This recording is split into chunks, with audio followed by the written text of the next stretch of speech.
Good evening, everyone. This is Wayne, and this is the video version of the trade report for Monday, April 30th, 2018. Well, Monday was not kind to the financial markets. Stay tuned to find out more.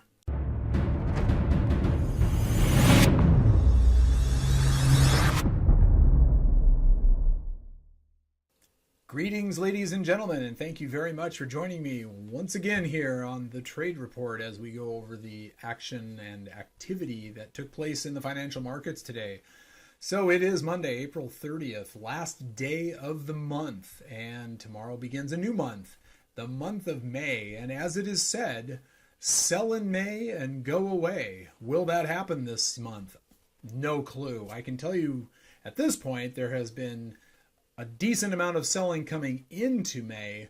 Whether or not May takes that and quite literally continues to run with it remains to be seen. But we have a big week of data, earnings, and just no holds barred. Make sure your seat belted in kind of action in store for us this week. So first on the agenda this week, as far as earnings is concerned, is tomorrow after the close. We've got Apple, and Apple will definitely move this market one way or the other. If Apple misses its earnings, and Apple does not look good right now, Apple is trading under its 200-day moving average, and there is a lot of bearish sentiment surrounding Apple, but there's also a lot of hope surrounding Apple's earnings. Amazon reported earnings last Thursday after the closed and absolutely crushed earnings. It was amazing. The metrics that they reported were astounding. And they opened up big on Friday, but then they collapsed like about 100 points.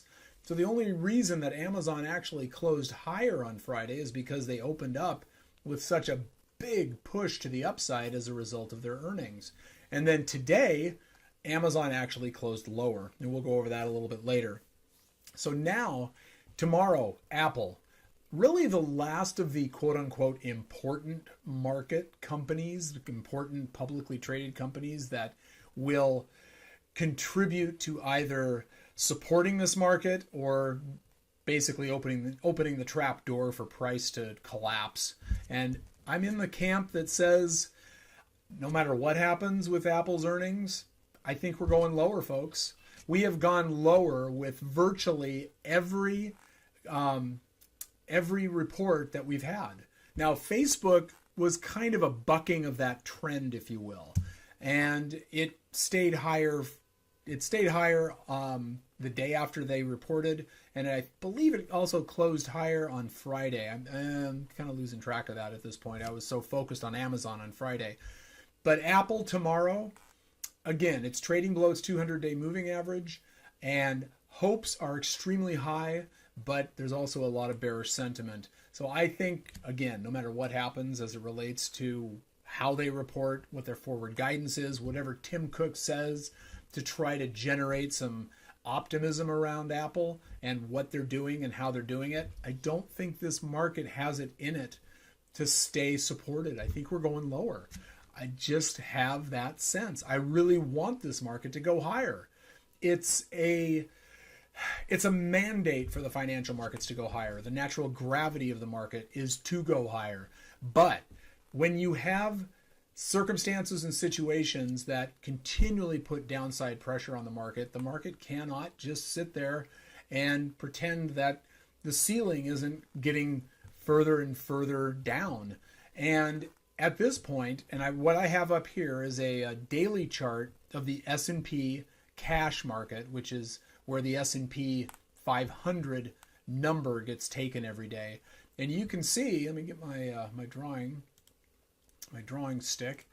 You can see how this candle here just really doesn't give us a whole lot to work with to the upside. And part of the key here is, and this is where when I work with Fibonacci's, they really give us more information than just support and resistance. And this is a 786 level from quite a ways back. And you can see how an attempt was made to break through and a fail. An attempt was made to break through and fail. And then we had a gap open, which tried to go higher, met a bunch of resistance up here, and then proceeded to collapse and close below the 786 again. And then we tried to go higher and fell below, tried to go higher and fell below. Another couple of attempts, including today, we fall below. This 786 level here at 2680 is, I don't know, virtually impenetrable, it seems. So at this point, when so many attempts are made to move through a level and fail, there needs to be a move to the downside in order to regain some footing, some foundational support in order to make another move toward that level. So rarely do we see the 786 providing that kind of dynamic presentation of resistance for the market. But when we do, the 786 is actually one of those Fibonacci levels that gets stronger as it's tested, and as evidenced by what we're seeing here. So my thesis going forward is we're going lower. And I obviously can be wrong, and I have been wrong, and I don't have anything egoic. I can say it. I don't have anything associated with my ego that says because I think the market's going to do something, it's going to do it. But I do have my portfolio positioned for a down move now.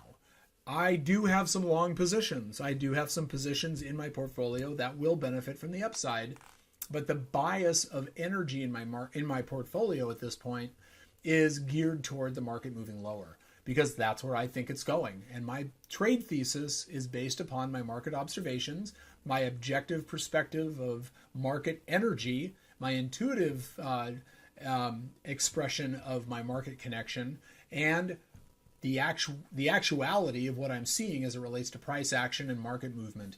And today gave me a confirmation that, again, I believe we're moving south. We're just in a downtrend. No, I shouldn't say a downtrend. We are in a moment, a momentum-based push to the downside, which ironically does not have as much sentiment associated with it as you might think. And we'll get into that as well. And that has a lot to do with the VIX, the volatility index. But momentum is a very powerful force in the market, and it doesn't take a lot of momentum to begin building upon itself and pushing the market lower. So how far are we going down? Well, I think the first move to the downside will be a retest of this low here, which is 2612. We closed today at 2648.70 in the S&P 500. So about another, 36 points to the downside, maybe even tomorrow or the next day, but we'll see how that all plays out. Further than that, if we don't find support at that level, if we hit that level and continue down, the next level is 2552. That's a long ways down, folks. And it basically corresponds with the first attempt at revisiting the February lows. And then, of course, we do have, for all intents and purposes, the February lows and a little bit beyond, 2509. That is getting some pretty significant action to the downside there. And I'm not necessarily in the camp where I think this is going to happen in the next 3 days. Obviously it could, but this is the path of least resistance. This is where this market is signaling it's going next. So I'm positioning my portfolio for that move. I would be the first one to just be clapping my hands and smiling if it didn't do that. But I know enough about what I do and how I need to position myself relative to what the market is telling me to know that I have to protect my portfolio. And not only do I have to protect my portfolio, it would behoove me as an active trader to position myself to be benefited by a downside move. So that is the S&P 500. Now, what I want to do is I'm going to put that down. And now, just really quick, you can see I've revamped my my chart interface a little bit here. And what I've done is I've kept all of the futures markets This is the S&P, which, as you see, had a very big move to the downside. This is the Dow, which also had a very big move to the downside, and the Russell, big move to the downside. So all three of these markets are in tandem. Does that make sense? Three markets in tandem. We'll say they're in concert with one another. They are commensurately moving to the downside. You can see the patternistic repetition in those three markets. But we have the NASDAQ, which moved to the downside with the rest of the markets today, but then it's like it just found some support here. And this is a chart pattern known as a bear flag. And it's more of a bear flag if you look at it like this, and then we get a little bit of a move to the downside at the end of the day here. This chart pattern tells me that the NASDAQ is going to go lower. And because all of these markets closed on their lows today, that's another reason why I believe this market is heading lower as well. When the emphasis of momentum creates a condition whereby the markets sell into the close, that tells me that the emphasis of not only momentum, but building sentiment is also to the downside. So the energy in this market is becoming bearish. Now, these other three indicators over here, well, two of them are indicators. One of them is actually another futures market. This is crude oil down here at the bottom. And I do follow crude oil rather closely. And there was a news report that came out today from Netanyahu, the Prime Minister of Israel, saying that Iran was very actively building or had completed some primary stages of a nuclear project, which threw a little bit of a wrench into the market, which was part of why the market moved down initially, and then it just kind of caught traction and decided to continue to the downside here. But whenever there's geopolitical risk, whenever there's geopolitical issues that are associated with war and strife and sanctions and things like that, things that disrupt the natural and normal flow of commerce and countries being able to conduct business with one another. Oil is oftentimes the very first market to experience the results of that pressure. And because crude oil market is all about supply and demand, whenever markets look as if the supply source is going to be reduced or cut off, that means that supplies are reduced, and so prices go higher. Supplies go down, prices go higher. Supplies go up, prices go lower. So at this point, there seems to be this thought process, this thesis, if you will, that has found its way into the oil market today, that this issue that Netanyahu brought up is going to cause some interruption in the normal supply-demand component of the crude oil market. So that's why crude oil went up. Now, this over here is the advanced decline line for the New York Stock Exchange. So this basically measures the advancing issues versus the declining issues. And you can see there were far more declining issues than rising issues, which obviously is mirrored over here in the indexes. And then this is an indicator called the tick. And this is basically showing, this is kind of the RPM meter for the market. This is showing us the energy of a move either to the upside or the downside based on buying and selling patterns. And so I watch this very closely on a 15-minute chart, and we look for what it shows us relative to the zero line. And the zero line is basically right here. And you can see where the majority of the tick action was below the zero line. Yes, there was some above, but nowhere near as much as below. So that tells us that the emphasis of the energy in the market is to the downside. So these are all charts and indicators that are designed to provide me and my trading room with the information we need in order to make decisions that are best suited to what we're attempting to accomplish, and that is, of course, profitability and protection. So, we look at these on a daily basis, we interpret the information they give us, and we establish our portfolio positions accordingly. So let's take a look at a few individual markets. Actually, before I do that, I want to do two things. I want to just go over the indexes and how they closed. The Dow closed down 148 points. The NASDAQ closed down 53.5 points. The Russell 2000 closed down just under 14.5 points. And the S&P 500 closed down just under 22 points. So pretty rough day across the board in the averages. The other thing I wanted to make sure that I touched base on, I mentioned earlier that we had Apple's earnings tomorrow after the close, and then we have the FOMC meeting announcement on Wednesday at 11 a.m. Pacific Daylight Time, which is 2 p.m. Eastern Daylight Time. But Friday we have that job number. And the job number on Friday is going to be a huge piece of the economic data puzzle as it relates to interest rates, and by extension, how this market reacts.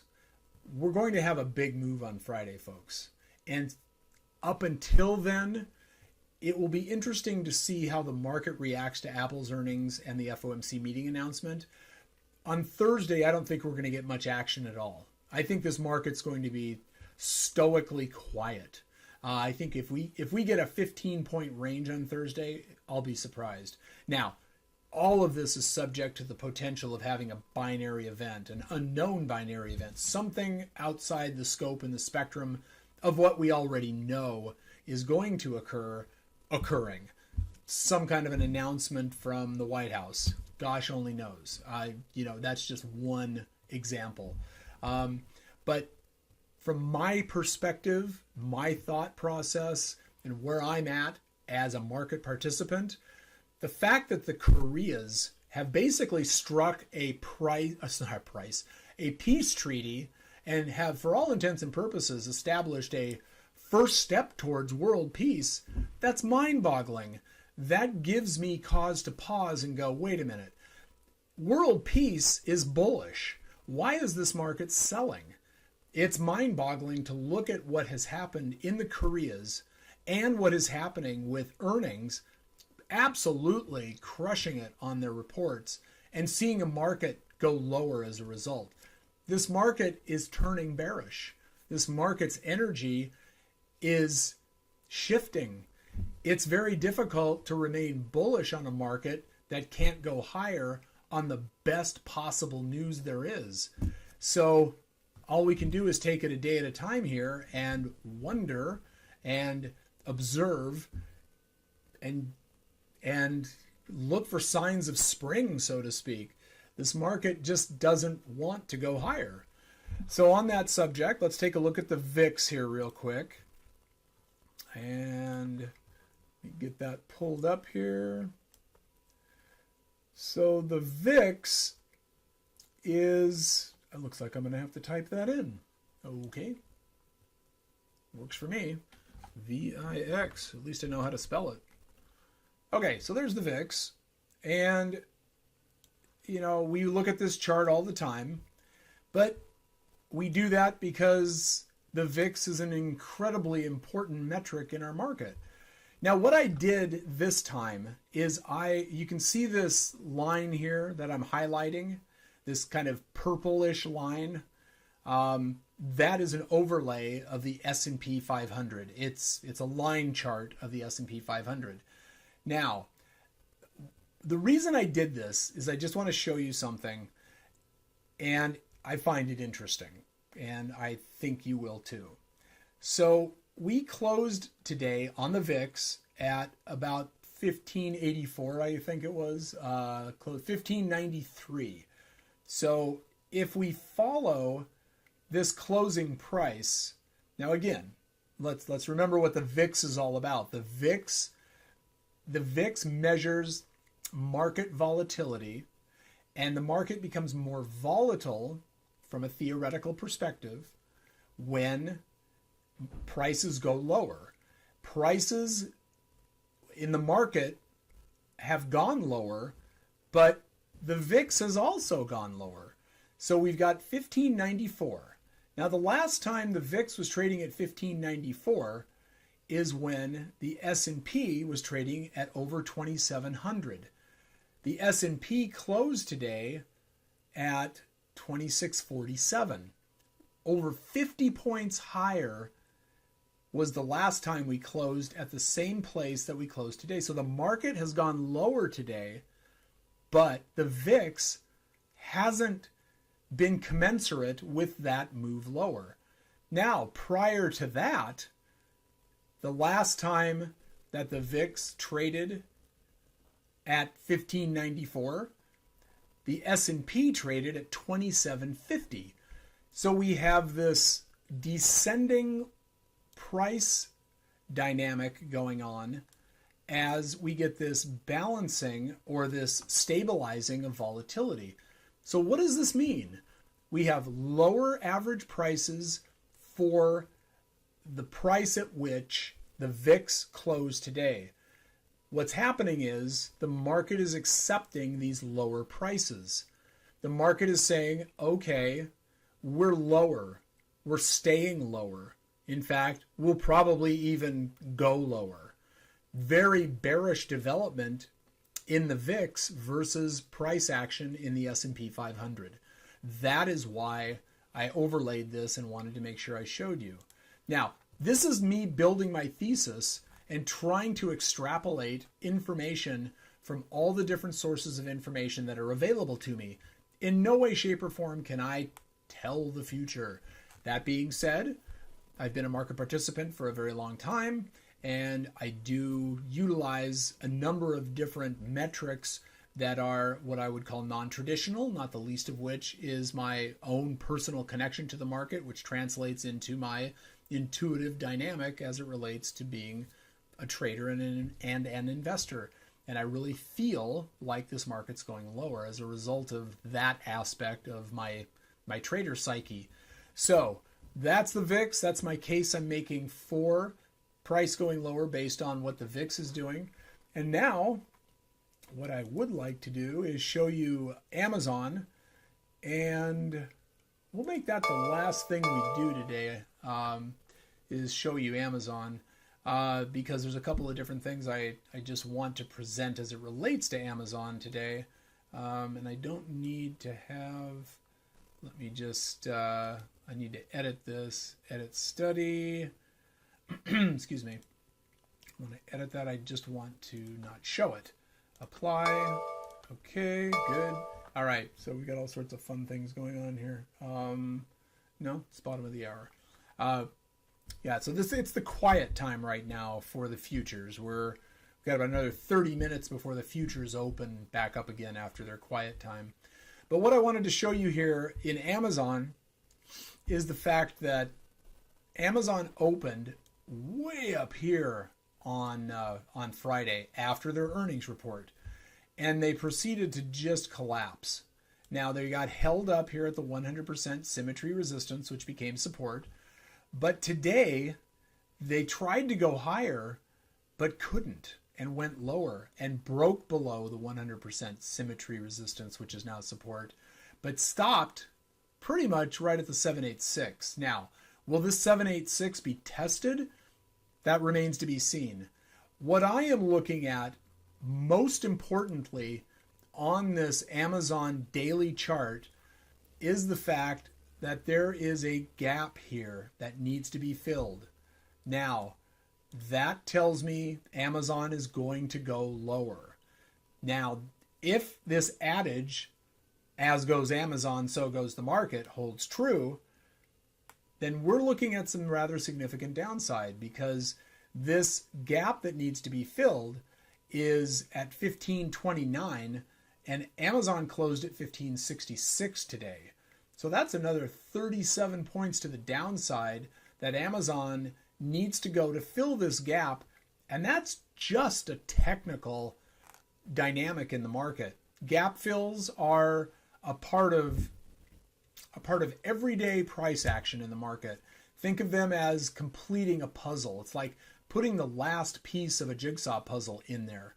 That's what it's like to fill a gap.